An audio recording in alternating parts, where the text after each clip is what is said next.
Bueno, ahora sí. Bienvenidos al ciclo de intervenciones Conociendo las redes que sustentan la biodiversidad. Bienvenidos a la tercera charla.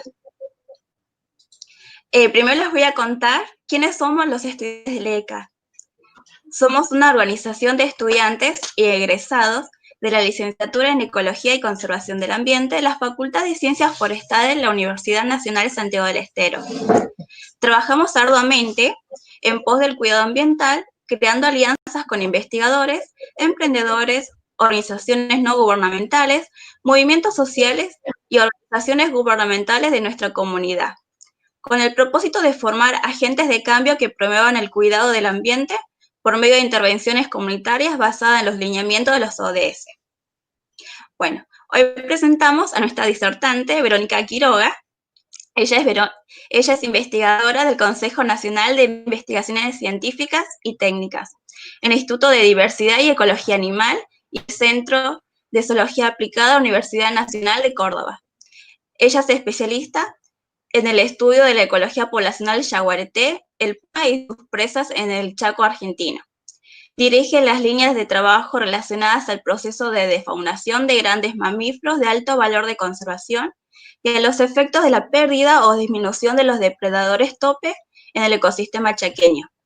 Coordina el funcionamiento del grupo de colaboradores para la conservación del yaguareté en la región chaqueña, así como los monitoreos poblacionales con cámaras trampa. El trabajo está focalizado en los corredores de conservación del Chaco semiárido argentino. Bueno, muchas gracias, Vero. Todo tuyo, comienza. Bueno, hola, buenas tardes. Gracias a ustedes, chicas.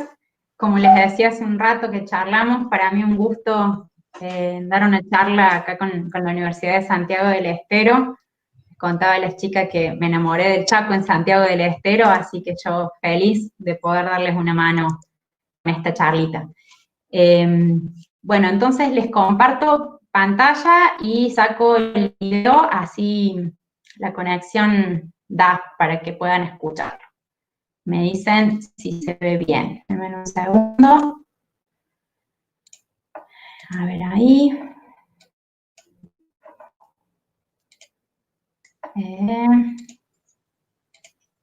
Ok, yo ahí tengo la presentación en pantalla completa. ¿Ustedes la ven bien? ¿Me escuchan bien? Sí se te escucha, pero aún no se puede visualizar. ¿No se ve la pantalla? Aún no. A ver, no sé qué. Acá me dice como que la estoy compartiendo. A ver, va de nuevo. Sí, puedes volver, por favor. A ver, ¿cómo será esto? Vamos a sacar. Y ahí vamos de nuevo.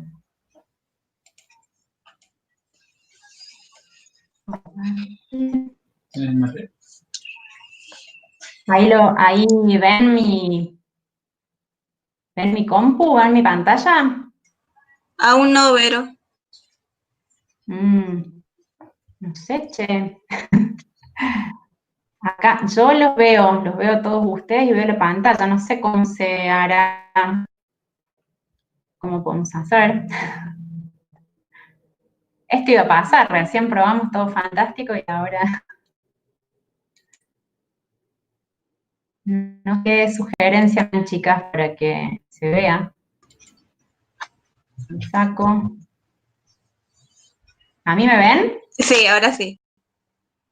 Bueno, a ver, va de nuevo. Vamos. Ahora ven la pantalla o me siguen viendo a mí. No, ahora se ve todo gris. No sé, alguien que sepa de esto, que me pueda decir. Ni idea. Recién probamos y se veía bien. Sí. ¿Puedes volver a intentar? O si no, puedes salir de la reunión y volver a entrar. Ok, bueno, ahí probamos.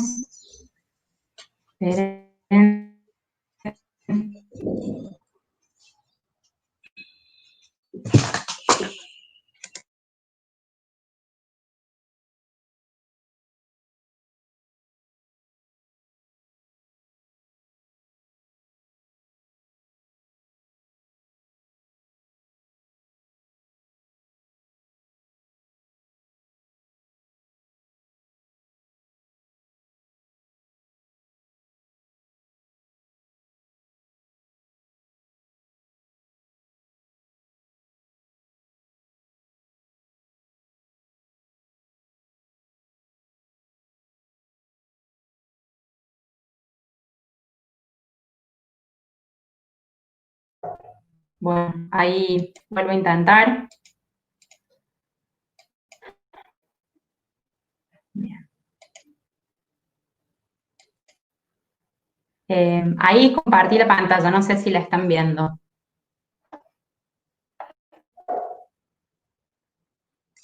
Sí, pero ahí se ve. Falta que pongas en modo presentación. No, ya está puesto. Ya está puesto, pero no lo ven. Sí se ve, ponen acá en el chat.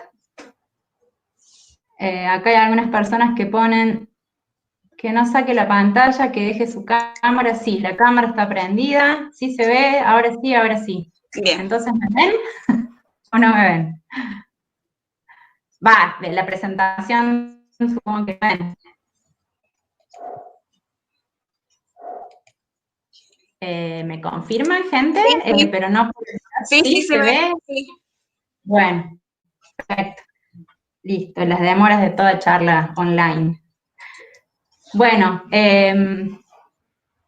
entonces empiezo, les cuento para los que se han sumado, sé que se sumó mucha gente a la charla en el mismo momento, que la invitación de las chicas de la licenciatura en Ecología y Conservación fue dar una charla donde contar un poco las experiencias de lo que es hacer investigación que se utilice para conservación. Entonces, la charla está pensada principalmente para ellos, para los estudiantes, y que puedan seguir un poquito cómo ha sido este proceso a lo largo de los años. Antes que nada, antes de ponerle a contar resultados y demás, lo primero que hago siempre yo es presentarles a todo el equipo. Creo que esto es clave al momento de indagar en cómo es un proceso de investigación para la conservación. Es clave saber de que es algo que requiere de muchísima gente, de muchísimo apoyo. A lo largo de todos estos años hemos trabajado con decenas de personas, no solo colegas, otros biólogos, los mismos directores, veterinarios, guardaparques, decenas de voluntarios, bueno, y muchos grupos de trabajo que han estado apoyando todas estas investigaciones. No es algo que haya podido hacer sola. Y también ha contado con el apoyo de muchísimas instituciones que han financiado, han dado algún tipo de apoyo logístico, con equipo y demás, que incluso hasta puedo estar pecando de olvidarme de alguna, pero bueno, han sido muchas y siguen siendo muchas de ellas colaboradores claves para poder financiar y llevar adelante todo este trabajo, de lo cual le voy a mostrar ahora una pequeña síntesis. Entonces, intentándoles armar esta historia, sobre todo para los chicos, los estudiantes que están empezando sus carreras y están viendo cómo encararlas, bueno, ¿cómo comenzó esto de trabajar con grandes mamíferos, en mi caso? Bueno, esto empezó hace bastante, hace ya 18 años atrás, allá por el año 2002-2003, yo empecé trabajando con grandes mamíferos en lo que fue mi tesina de grado, básicamente, para recibirme de bióloga, con un grupo de investigadores de la Universidad Nacional de Salta, a donde hice mi tesina, y empezó todo justamente en el norte de Santiago del Estero, en Parque Nacional Copo, que en ese momento era nuevito, estaba recién creado, hacía 2 años, y ahí es donde les digo que mi corazoncito se enamoró del Chaco. En ese caso a mí me tocó trabajar con la línea de bases de mamíferos, de toda la comunidad de mamíferos, no solo los grandes, medianos, chicos, voladores, ratones, todo, y ahí empezó la historia de trabajar con mamíferos.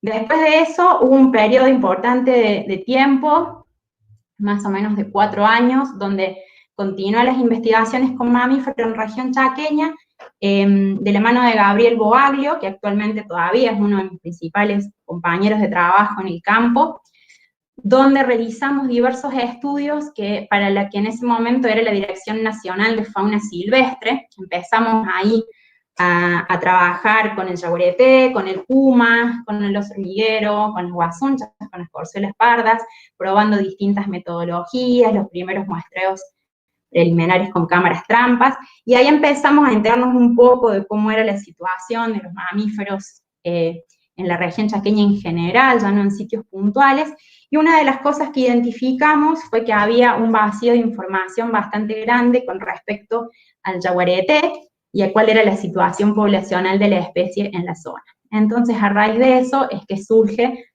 lo que terminó siendo mi tesis doctoral, que se hizo entre los años 2008 y 2013, y que ahí enfocamos ya un poco más la lupa y decidimos trabajar con el yaguareté, el puma y su comunidad de presas, y cómo la presencia, la abundancia, la distribución de ellos estaba asociada a la presencia humana en la región. Entonces ahí, durante esos años de trabajo, con todo este caminito de experiencia e investigación que fuimos haciendo, el hecho de trabajar con el yaguareté, que es un depredador tope muy importante en los ecosistemas en los que habita, nos llevó casi obligadamente a trabajar con el resto de la comunidad de mamíferos de la región chaqueña.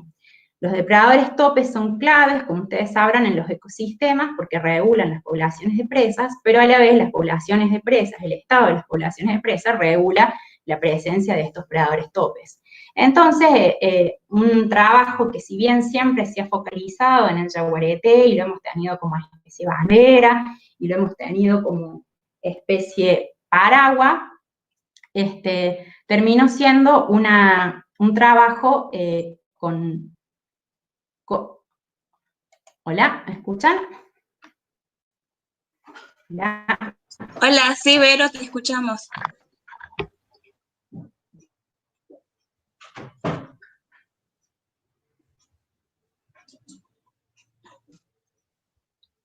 Vero.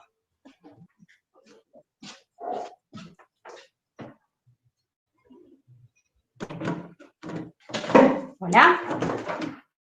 Hola, Vero, sí, te escuchamos.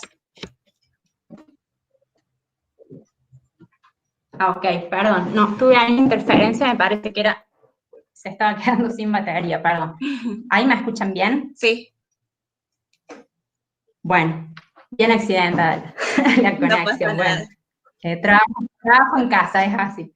Bueno, entonces, ahí retomo, les decía que esto de enfocarnos en estos dos predadores tope, en yaguareté y en puma, nos llevó indefectiblemente a trabajar con todo el resto de las especies de mamíferos, y ahí es donde ya los estudios actuales, los estudios postdoctorales y mi línea de investigación actual se centran no solo en el yaguareté, sino en varias de las especies de mamíferos grandes. Entonces, para ponernos en contexto de la zona geográfica donde se realizaron, donde empezaron y se siguen realizando todos estos trabajos, yo trabajo puntualmente en lo que es el Gran Chaco Sudamericano de Argentina.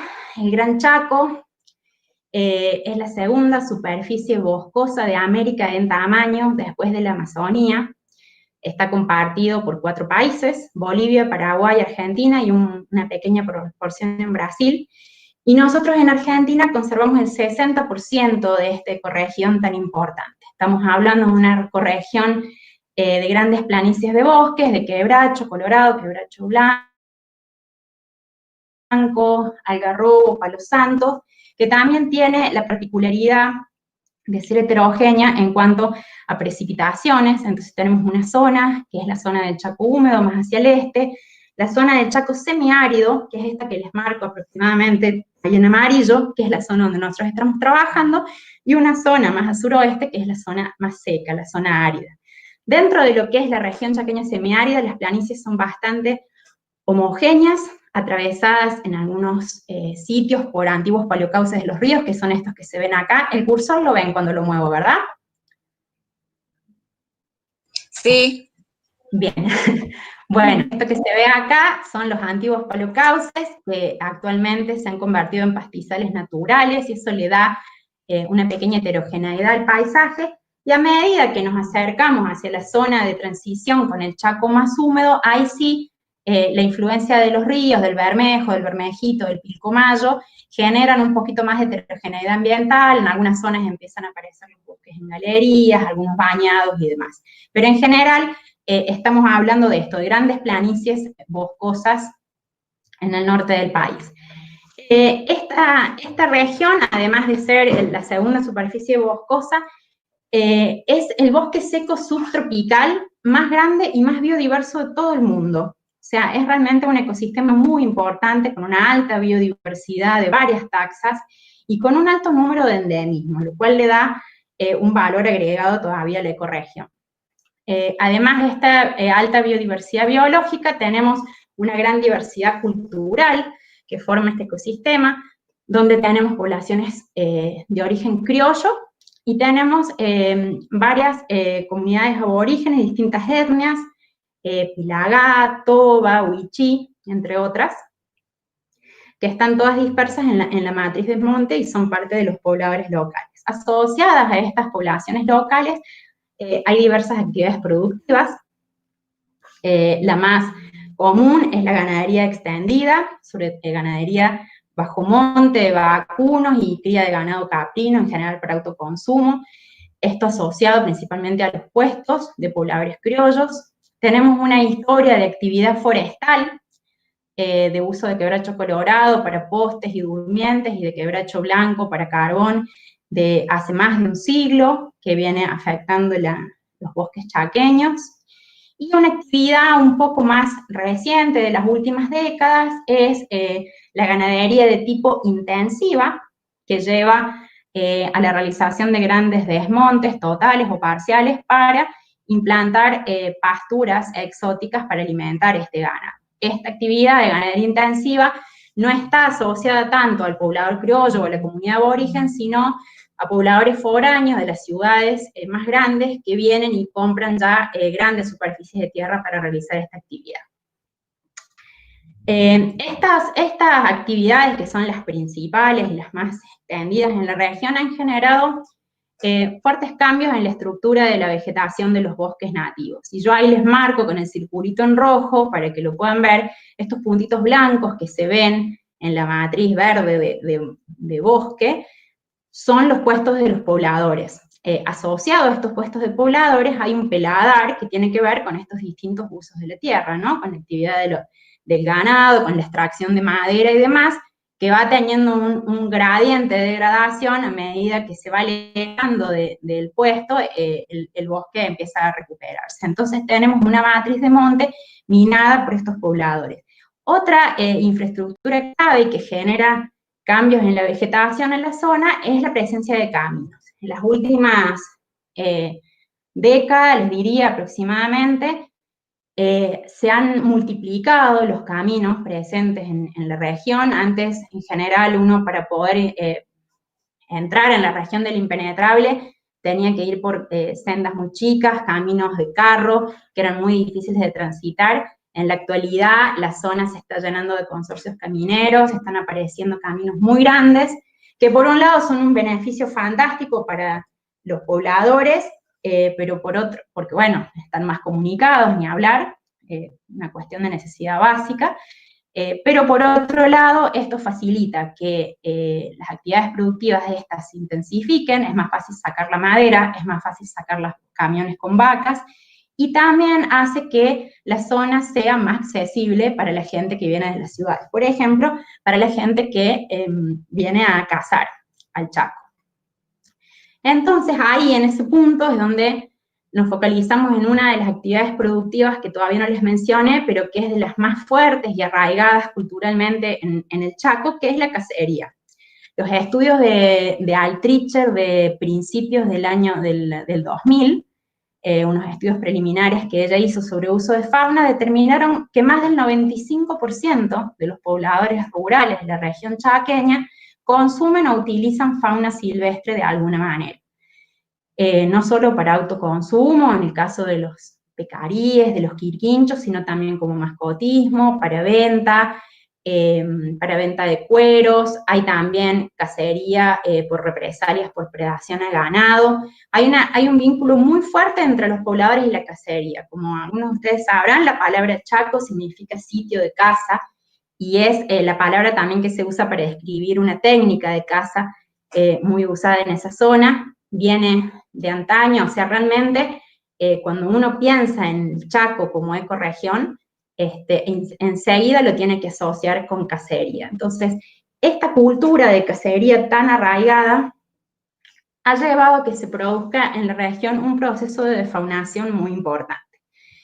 ¿Qué es el proceso de defaunación? ¿Qué es la defaunación? Es cuando en un bosque está todavía en buen estado de conservación en cuanto a disponibilidad de hábitat, es decir, en cuanto a las condiciones de su vegetación, pero dado el alto porcentaje de cacería que hay adentro, está vacío de fauna o semi vacío de fauna.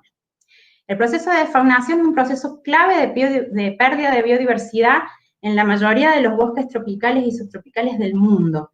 Y produce este fenómeno de bosque vacío porque realmente hay una alta pérdida de especies. En los bosques en donde la presión de caza es muy alta, como sucede en el Chaco, la densidad de mamíferos grandes puede disminuir incluso hasta en un 90%.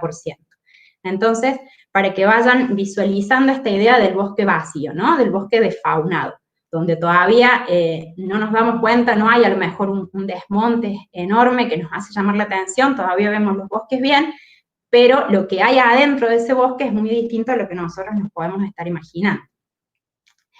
Este fenómeno de la defaunación debido a la cacería afecta principalmente y particularmente a los mamíferos grandes, entiéndase de más de 20 kilogramos de peso. En general, estos mamíferos grandes coinciden con aquellas especies que están categorizadas como de alto valor de conservación, porque son especies con grandes requerimientos territoriales, con grandes requerimientos de disponibilidad de presa en el caso de los carnívoros, con tasas metabólicas lentas, con ciclos reproductivos lentos, con pocas crías por año o incluso en ciclos más largos. Entonces son especies que realmente son más susceptibles a la pérdida de hábitat, a la cacería, a la pérdida de individuos dentro de sus poblaciones y que necesitan ecosistemas en general bien saludables para estar presentes.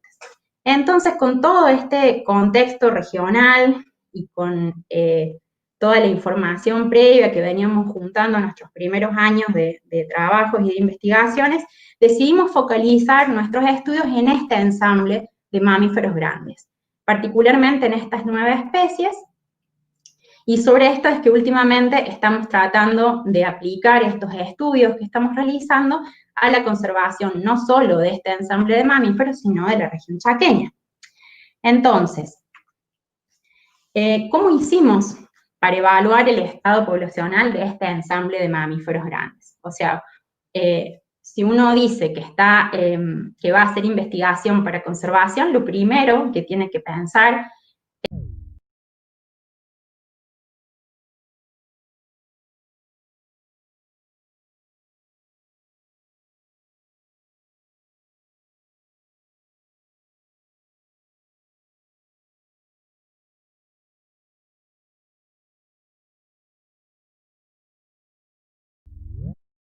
categorías de protección legal, es decir, entre un parque nacional, supuestamente bien implementado y con más recursos, entre parques provinciales o áreas de conservación intermedias, que en general son más chicos y que a veces tienen menos recursos para mantenerlo, y comparar esto a la vez con otras zonas, que en este mapa coincide con las zonas rojas, donde no había ninguna categoría de protección legal de las tierras, eran en general tierras fiscales con pobladores adentro o tierras privadas, pero no solo con ningún grado de protección, sino además con un grado de disturbio humano más alto, ¿no? Al hecho de que los parques nacionales no tengan pobladores adentro, en el caso de estos dos, hace que, bueno, las actividades productivas sean casi nulas adentro, excepto el efecto de borde, ¿no? Que tengan.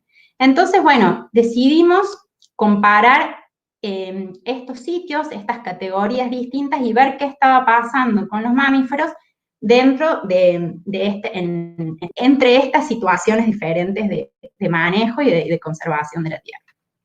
Entonces, la metodología que utilizamos, en general, esto piensen que les estoy haciendo una síntesis de más de 15 años de trabajo y de probar diferentes metodologías y de ir a distintos sitios, ¿no? Pero en general, una de las metodologías que más resultado nos dio y que más datos nos ha brindado y datos contundentes, cuantificables, que podemos poder hacer análisis más rotundos, ha sido la metodología de trampas cámaras. Hemos probado muchos modelos, hemos trabajado primero con cámaras de rollo, después ahora ya más modernos con las cámaras digitales, hemos trabajado con estaciones dobles, como ven en la foto de la derecha, para identificar individuos, en algunos casos con estaciones simples, y hemos pensado diseños asociados a caminos, a senderos peatonales, pero también hemos colocado cámaras en lagunas, en bañados, en dormideros y en algunos otros sitios más. en total, en aproximadamente unos 10 años de muestreos con cámaras que llevábamos hasta el último que hemos hecho fuerte hace 2 años, hemos colocado unas 250 estaciones de cámaras trampa en toda la región, tratando de cubrir este gradiente de situaciones de protección y de conservación, sumado más de 14.500 10 cámaras. Y como les decía, esta es la información más cuantificable que hemos obtenido. A estos muestreos con cámaras los hemos complementado con otros muestreos, sobre todo al principio cuando no teníamos plata para cámara, que eso sobre todo los chicos que son estudiantes, es probable que los limite al principio, que digan no tengo cámaras. Bueno, cuando no hay cámaras hay otro montón de métodos que se pueden utilizar y que dan información valiosa, por ahí son más trabajosos, uno tiene menos alcance, pero que también suma. Nosotros hemos probado trampas de huella, huelleros, recorridos de búsqueda de rastros y avistajes, parcelas de conteo permanentes, brechas barridas sobre caminos, reflectorios nocturnos, una gran variedad de metodologías, y decidimos que de todas ellas, bueno, las cámaras trampas y los recorridos de búsquedas de rastros y de registros de avistajes han sido los más eficientes. Estos recorridos son un buen complemento para las cámaras trampas, sobre todo para aquellas especies que están en bajas densidades y que cuesta que salgan las cámaras. Entonces es bueno saber que esas especies están. Y los huelleros han sido un buen complemento, sobre todo en aquellos años en los que no teníamos cámaras, y nos han dado información muy interesante, y además nos han permitido a lo largo de los años aprender mucho sobre huellas y sobre tipos de rastros y costumbres de las distintas especies que nos ayudan también después en esto de los rastros y avistajes. Entonces, bueno, hemos hecho más de 800 huelleros en distintos sitios y años del Chaco, un trabajo que no les recomiendo para nada. Y bueno, más de 1.100 kilómetros recorridos a pie, en bicicleta, en camioneta, recolectando información.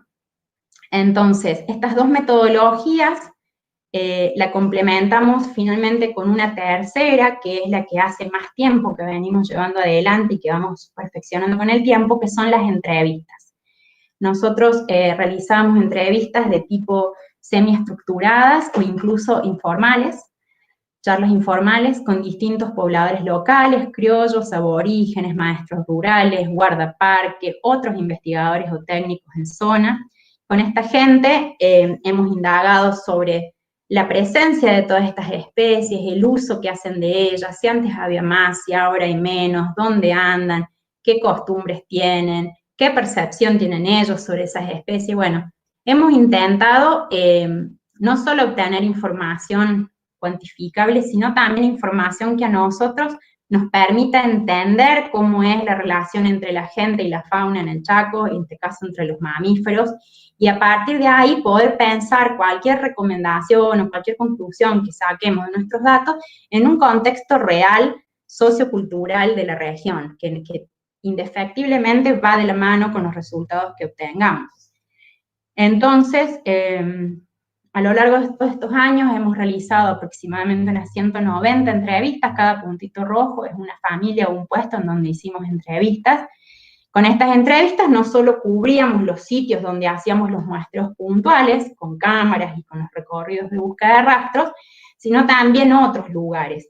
Y en este punto tuvo un papel clave el yaguareté, que como algunos de ustedes sabrán, nos costó mucho obtener fotos, principalmente teníamos datos de huellas y demás, entonces el yaguareté nos obligaba a intentar expandir nuestros muestreos hacia otras áreas para poder obtener la información, y de hecho a medida que iba apareciendo lo íbamos encontrando. Acá en este punto me detengo a hacer hincapié en esto. Cuando ustedes piensen en investigaciones para la conservación, el trabajo con la gente siempre tiene que estar presente. Es clave y es fundamental que ustedes puedan entender lo que está pasando con los humanos, con la relación con los humanos, para poder sacar conclusiones que realmente lleven a medidas de conservación. Nosotros todos estos años hemos estado implementando esto de ir nosotros a trabajar con los pobladores, y ahora a partir de hace un par de años y a partir de este año con más fuerza vamos a implementar una metodología inversa, que no voy a llegar a contárselas en esta charla porque se va a ir muy largo, pero que es estos métodos de ciencia ciudadana, de participación colaborativa, donde son los pobladores los que vienen a nosotros y nos llaman dándonos información, en vez de nosotros tener que estar yendo casa por casa a buscarlo. Esta metodología la hemos seguido implementando y la estamos perfeccionando y buscándole la vuelta porque realmente es clave y es fundamental para poder trabajar con conservación. Entonces, bueno, mucha información obtenida a través de estas entrevistas.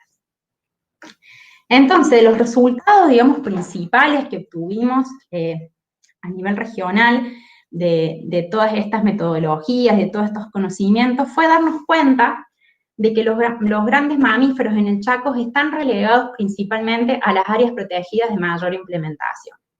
Yendo a los resultados específicamente de cámaras trampas, lo que se ve en el eje de las Y es la frecuencia de registros de las especies cada cierto esfuerzo de muestreo, en este caso 110 cámaras, y yo les muestro acá algunos gráficos de ejemplo de estas especies más conocidas, donde vemos claramente cómo los parques nacionales, en este caso el verde es Parque Nacional Impenetrable, el naranja es Copo, tienen una alta tasa de registro de las especies en comparación a tasas bajísimas o casi nulas en los otros sitios. En estas barras les puse 4 sitios, los 2 parques nacionales, la Reserva Aborigen Chaqueña, que es un sitio intermedio, ahí pegado a un parque provincial, Fuerte Esperanza, y un sitio en Formosa, que es de estos sitios que les marqué en rojo, que son sitios sin ninguna categoría de protección legal y con más de 100, 150 años de historia de uso ganadero y forestal, o sea, sitios bastante degradados y con una alta densidad de población humana en comparación a los otros. Los resultados que encontramos en general tienen este patrón claro. Las especies estas están presentes en los parques nacionales. Y presten atención también a la diferencia incluso entre los 2 parques, como Impenetrable puede tener el doble o más de registros de alguna de las especies en comparación a Copo, y eso ya se los explico más adelante con un ejemplo puntual, un mapita. En algunas especies es incluso más notable, este es el caso de los resultados de nuestros muestreos en estos sitios con Tapiria o Araguazú, son especies que solo registramos en Parque Nacional Impenetrable directamente, o sea, una tendencia mucho más marcada y mucho más grave. Otras especies de alto valor de conservación, como el tatu carreta, pasa lo mismo, si bien está presente en Copo también, o sea, todavía Copo funciona ahí como un área de conservación de la especie, en comparación a Impenetrable también hay una diferencia importante, casi 4 veces más registros en Impenetrable. Entonces acá la tendencia también es bastante marcada. Y bueno, y hay otras especies, no todas las especies han respondido igual, es que las especies más sensibles aparentemente es más notable, esto, las más sensibles a la cacería, o con ciertos requerimientos territoriales o modos de vida particulares, es muy notable, y hay otras especies que se adaptan un poco más. El caso de los hormigueros, si bien también sigue siendo notable que hay una mayor frecuencia de registros en Impenetrable, como ven ahí, las diferencias no son tan grandes, e incluso en algunos sitios, como el más degradado, en este caso era el norte de Formosa, los registros fueron frecuentes. Hay muchas particularidades referidas a cada especie, que si la charla fuera de 2 horas en vez de 40 minutos, se las podría contar.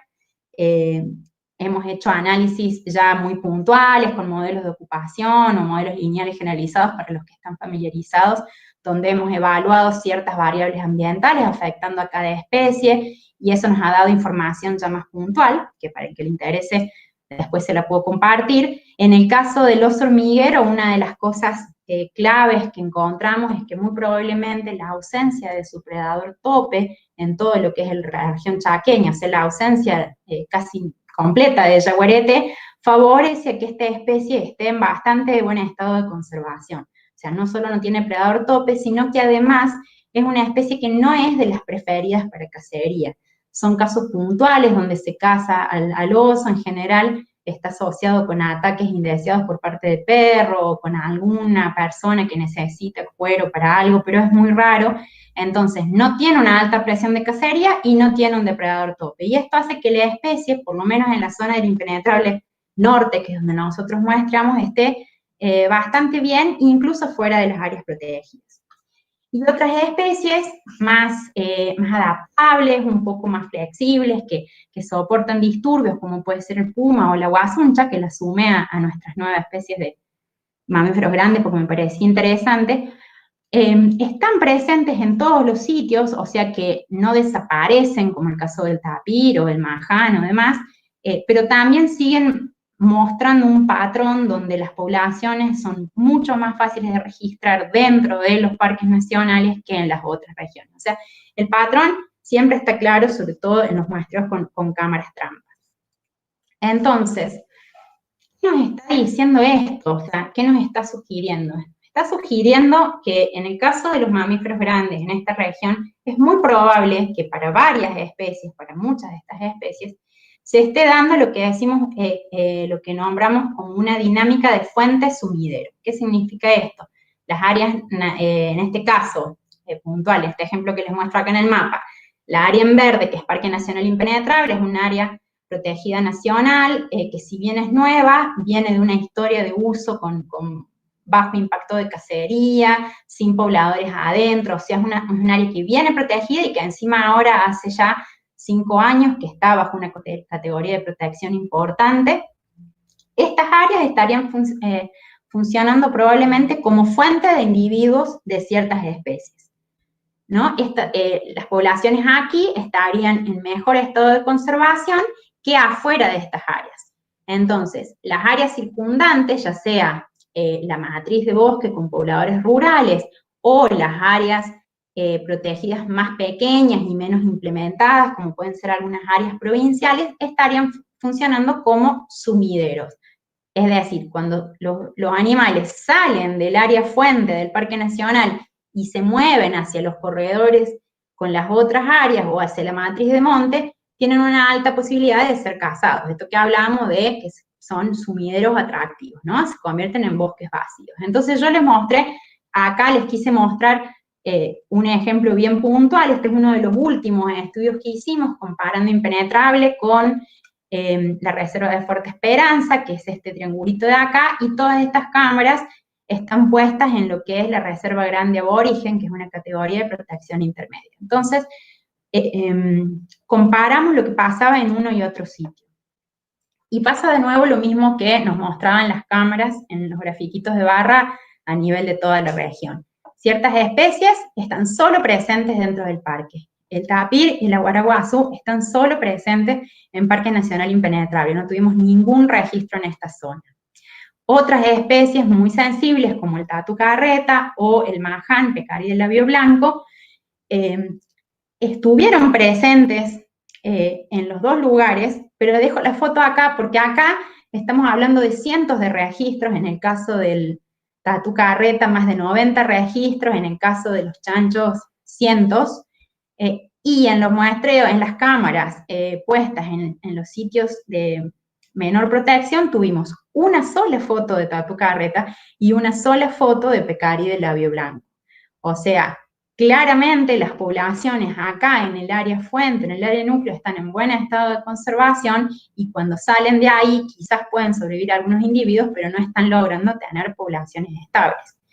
Otras especies, como es el pecarí de collar, el puma, la guasuncha, la corzuela parda, como veíamos también en el ejemplo general, se adaptan mejor a los disturbios, aparentemente tienen una mayor capacidad de tolerar estas áreas más disturbadas, pero también los registros fueron mucho menores acá en la zona degradada que dentro del Parque Nacional. Y después, bueno, casos que siempre se comportan distinto, como es el oso hormiguero, que ya les conté recién. Acá, en esta comparación ya más puntual, más focal, pasó lo mismo.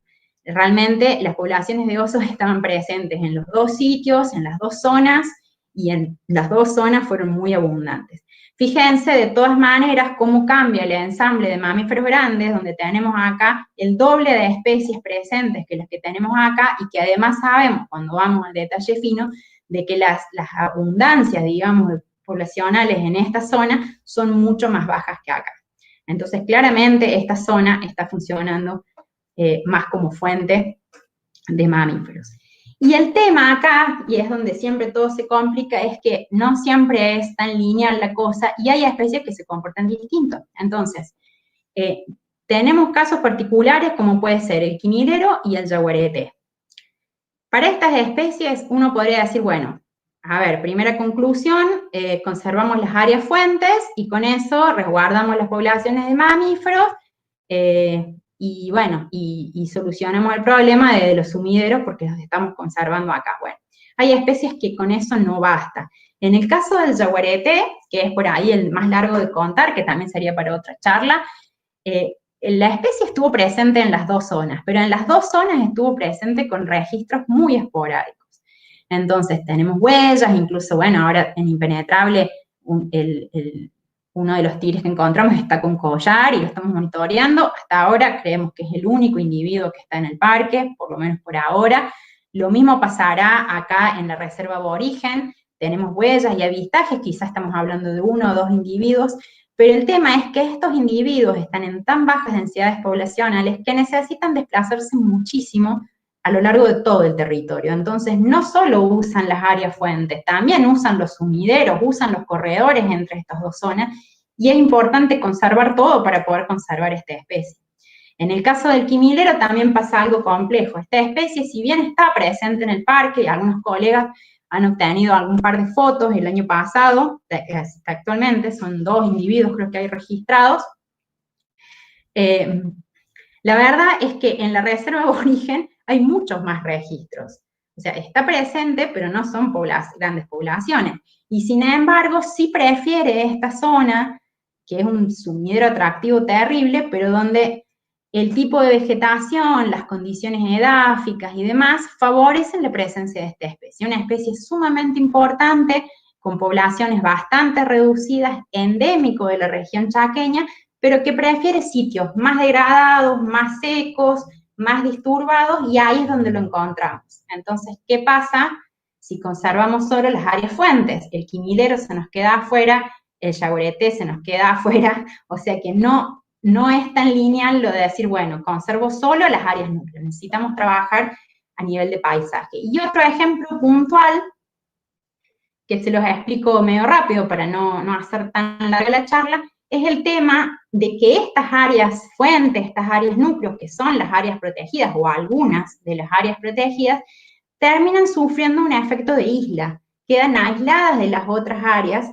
de las otras áreas que podrían ser todavía sumideros atractivos porque tienen buen estado de bosque, pero ni siquiera pueden llegar hasta esas áreas porque quedan en el camino. El ejemplo es Parque Nacional Copo, que son 118.000 hectáreas en muy buen estado de conservación, con los quebrachales, la verdad, más lindos y grandes que yo he visto en toda la región chaqueña, unos bosques alucinantes, pero Copo lamentablemente está quedando aislado. Está sufriendo un efecto de península, que se llama, que es cuando es la puntita más austral de la zona bien conservada del Chaco semiárido. Como ustedes ven acá en la imagen satelital, todos estos son desmontes que vienen avanzando desde el sur. Esto es Parque Nacional Copo, esta es la Reserva Provincial y Parque Provincial Copo que la rodea, pero que no tiene la implementación que tiene el parque. Y la verdad que Copo está quedando aislado del resto de las áreas protegidas y del resto de la matriz de monte. Entonces, por ejemplo, el yaguareté ya hace casi 10 años que no tenemos registros confiables, fehacientes y frecuentes de yaguareté en Copo. Otras especies, como el tapir o el aguaraguazú, que eran especies que tenían una frecuencia esporádica en la zona, pero relativamente frecuente, o sea, cada tanto, por ejemplo, en los años húmedos, donde había mucha lluvia y empezaba a haber mucha agua en el monte, en todo el Impenetrable, en toda la región, estas especies aparecían en la zona de Copo y alrededores, ¿no?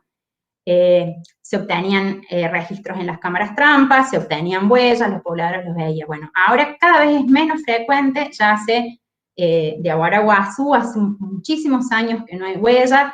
De tapir aparecieron algunos datos el año pasado, pero que fueron algo realmente extraordinario. Y esto está pasando, calculamos, porque realmente estas especies no están pudiendo llegar. No hay un corredor por donde puedan ir a salvo desde las zonas más húmedas, desde el Bermejito, desde el Bermejo hasta Copo. Entonces, de alguna manera está quedando aislado. Y si bien todavía tiene poblaciones importantes de algunas especies clave, como por ejemplo los majanes, estas especies están en números muy reducidos. Las tropas de majanes de pecarilla de labio blanco que tenemos registradas para copo no superan los 20-25 individuos con suerte, en el caso de las tropas más grandes. En cambio, las tropas de majanes que registramos en impenetrable, que todavía está en una zona más central, rodeado de matriz de monte y todavía está conectado con otras zonas en buen estado, tiene tropas de majanes que van entre los 70 y los 150 individuos. O sea, hay una diferencia abismal que habla del estado de salud de esas poblaciones. Y esto tiene mucho que ver con el tema de que las áreas no deben quedar aisladas. Entonces, es necesario pensar la conservación de estas especies de mamíferos en la región chaqueña a nivel regional.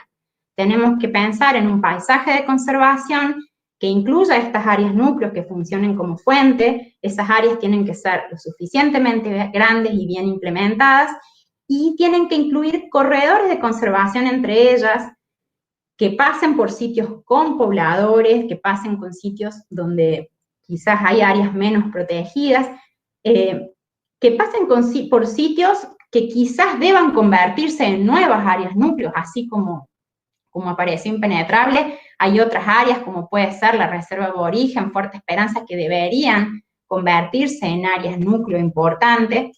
Entonces, tiene que ser pensado así, con áreas núcleo fuerte, con corredores de conservación y con corredores de conservación implementados.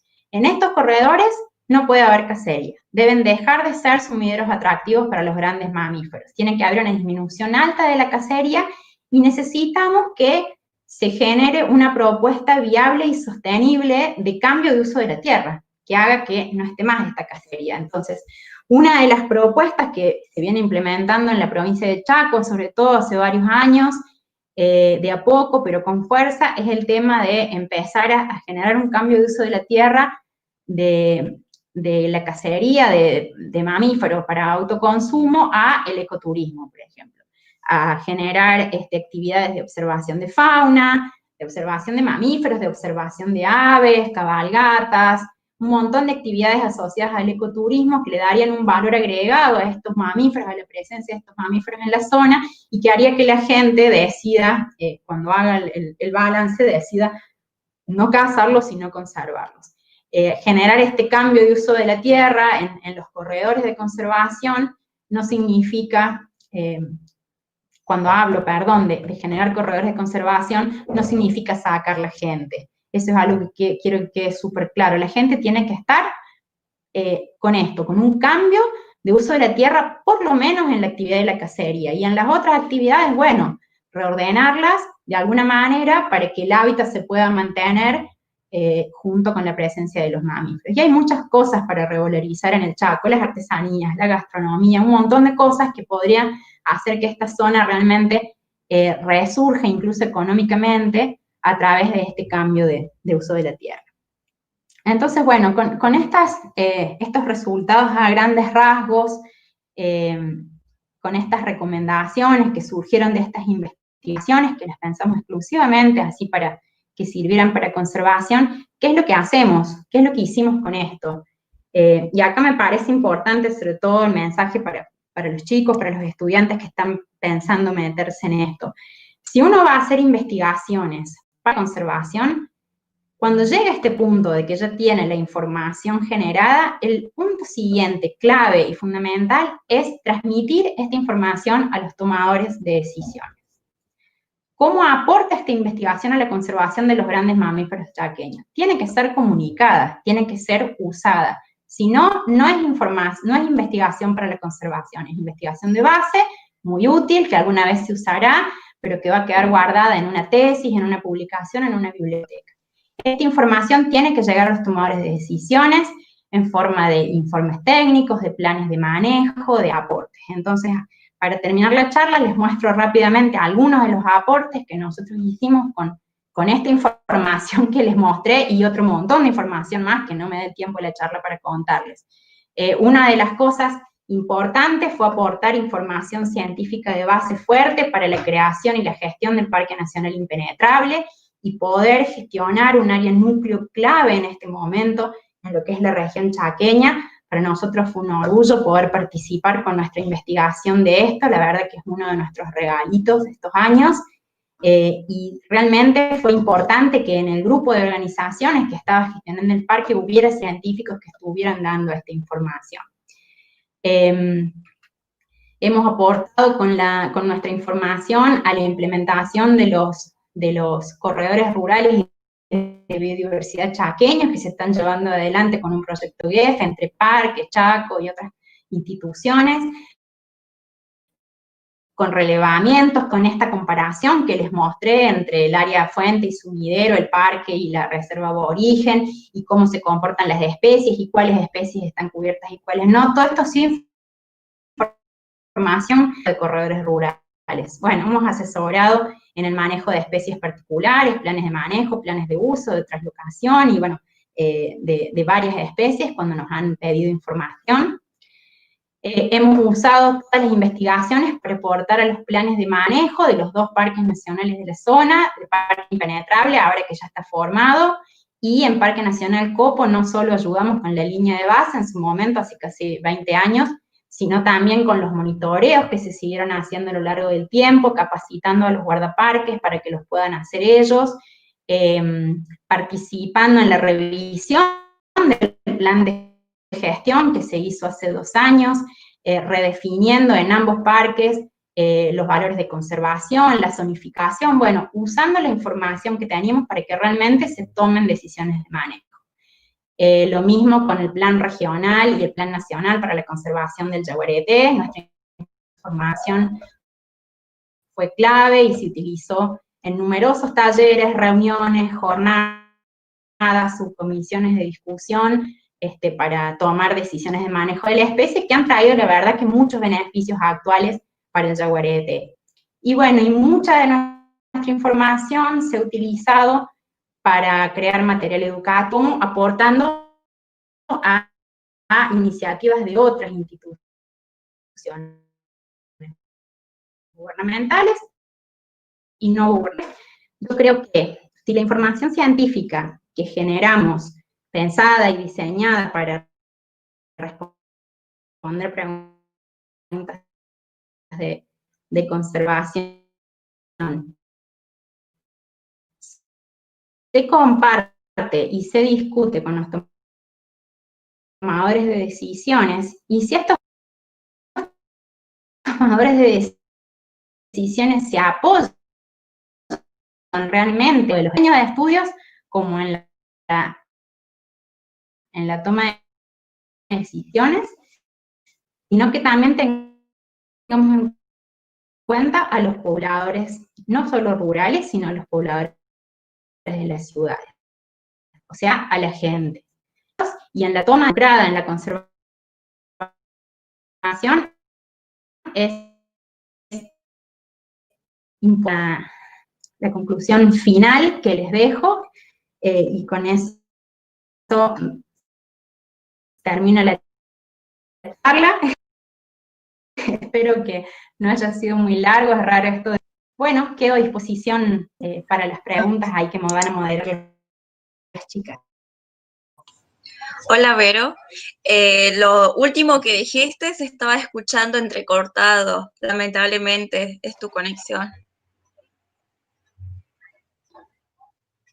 Bueno. No sé si querés repetirlo nuevamente o pasamos a las preguntas. No sé desde cuándo se dejó de escuchar. En la conclusión final.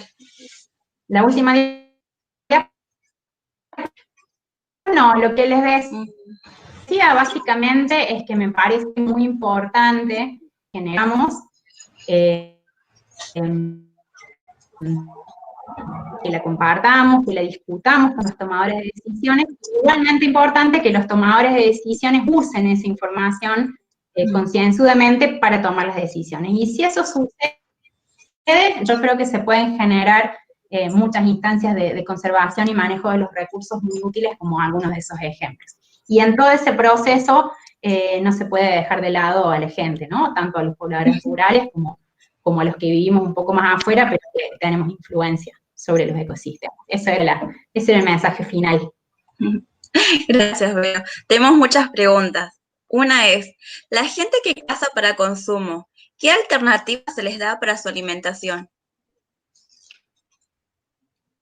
Bueno, esto depende. El tema del Chaco es muy difícil hacer generalidades. Yo cuando digo Chaco me estoy refiriendo a toda la región chaqueña, ¿no? No a la provincia política. Es muy difícil hacer generalizaciones, perdón, en una región tan grande que involucra 4 provincias, un montón de etnias y de situaciones sociales y culturales distintas. Lo que te puedo decir al respecto de eso es que antiguamente, hace 3 décadas atrás, el tema del consumo de fauna silvestre como fuente de proteína era muy importante para los pobladores rurales. El acceso a los puestos era distinto, el acceso a los pueblos era distinto, entonces realmente la gente dependía mucho de la carne de monte para subsistir. Eso cambió mucho a lo largo de los años y en este momento la gente en general tiene acceso a alternativas de consumo de carne al supermercado, a una carnicería. No es una generalidad, todavía hay puestos de pobladores y sobre todo comunidades aborígenes que están en situaciones de pobreza extrema y que realmente la carne de monte es un sustento. De todas maneras, no creo que esas personas, esa cacería de subsistencia sea la que está agotando las poblaciones de mamíferos, ¿no? Cuando yo hablo de cacería, hablo de una cacería mucho más generalizada, con gente de afuera, donde no solo es la cacería de autoconsumo para comer un quirquincho o un chancho, sino la cacería de 40 quirquinchos o 30 chanchos para vender la carne o para llevar a la ciudad. Bien, otra pregunta es, ¿cuáles son los métodos para hacer ciencia ciudadana? Bueno, esta es una charla aparte que me hubiese encantado Bueno, darla, y de hecho la gente del equipo me va a retar por no haber contado más, porque es lo que estamos promocionando ahora, pero era mucho, sí va a ser muy larga la charla.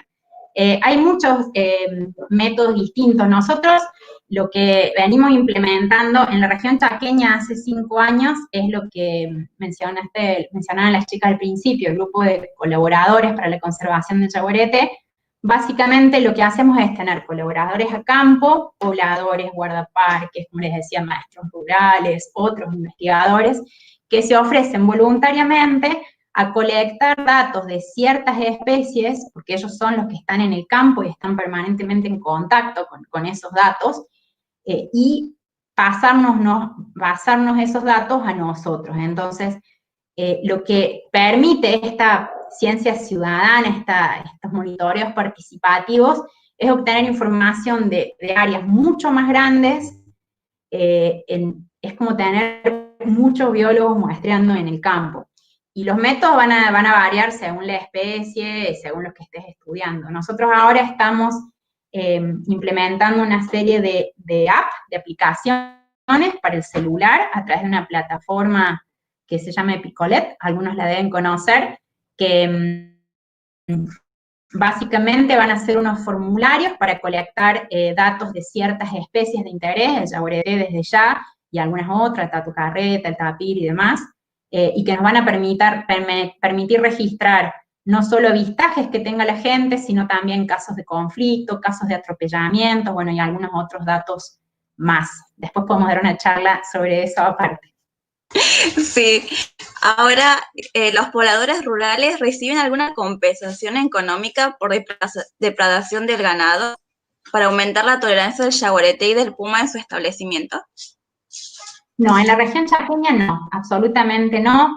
Ese tipo de convenios de compensación se ha intentado implementar en otras regiones, en una época se intentó implementar en Jujuy, en las Yungas, en Misiones habría un esquema que se está intentando implementar, entiendo que no muy exitosamente por ahora, pero en la región chaqueña no. Es muy difícil, es muy complejo, en general uno necesita tener técnicos de campo que puedan ir al momento a ver los casos de predación para poder corroborar si realmente fue yaguareté o puma o no. Tiene que haber un respaldo económico del gobierno que pueda realmente hacerse cargo de eso. Es un mecanismo bastante complejo y más en una región como la chaqueña que involucra, como les digo, 5 provincias, varias jurisdicciones y que todavía no se trabaja fuertemente con la especie. ¿Cómo se puede acceder a sus trabajos de investigación y aceptan voluntarios o pasantes para participar en los proyectos? Bien, los trabajos de investigación tenemos una página web, que también me van a retar si no la nombro, del proyecto Yaguareté, menos mal que me hacen acordar.